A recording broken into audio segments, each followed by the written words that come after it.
আসসালামু আলাইকুম রহমতুল্লাহ।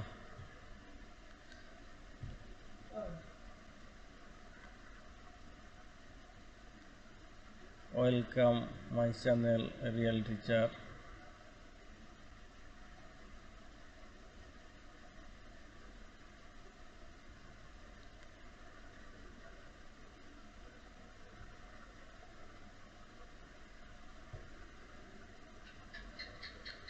আজকের আলোচনার বিষয়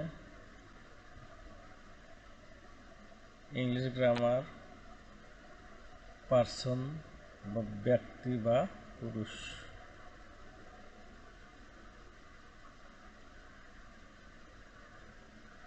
পার্সন অর্থাৎ ব্যক্তি, পুরুষ বা ব্যক্তি।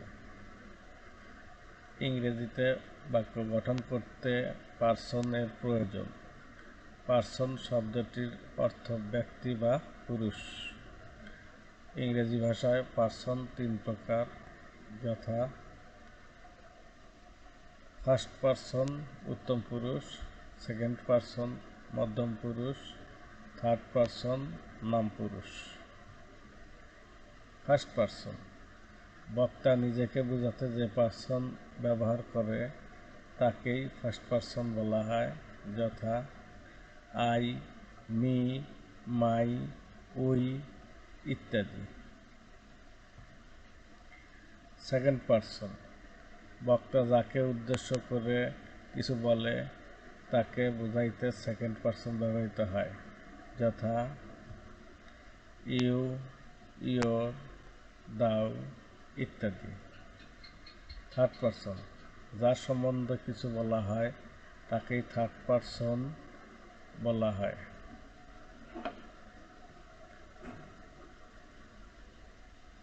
পূর্বোল্লেখিত প্রোনাউনগুলি বাদে সমস্ত এই শ্রেণীর অন্তর্গত,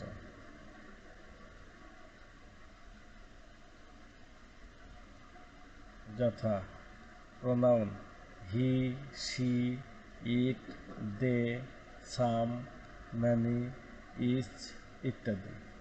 নাউন জাহিদ, পেন, ঢাকা ইত্যাদি। এসবগুলো থার্ড পার্সনের ক্ষেত্রে ব্যবহার হয়।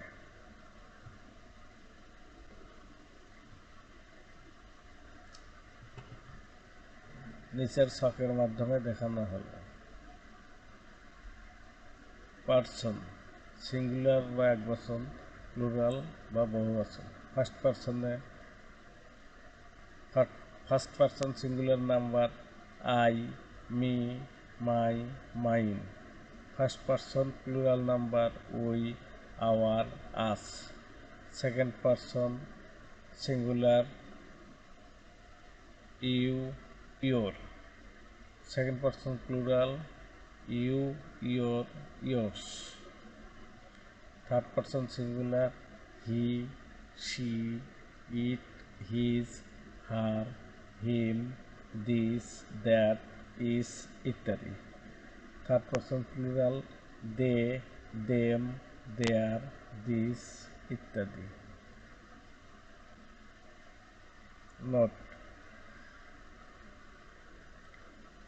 The name of anything is third person, অর্থাৎ আমি, আমরা, তুমি, তোমরা ছাড়া সব থার্ড পার্সন বা নাম পুরুষ।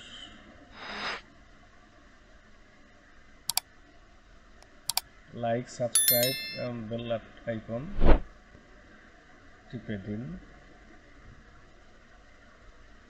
পরবর্তী ভিডিও পেতে চ্যানেলটি সাবস্ক্রাইব করে রাখুন। Thank you for watching my YouTube channel real teacher.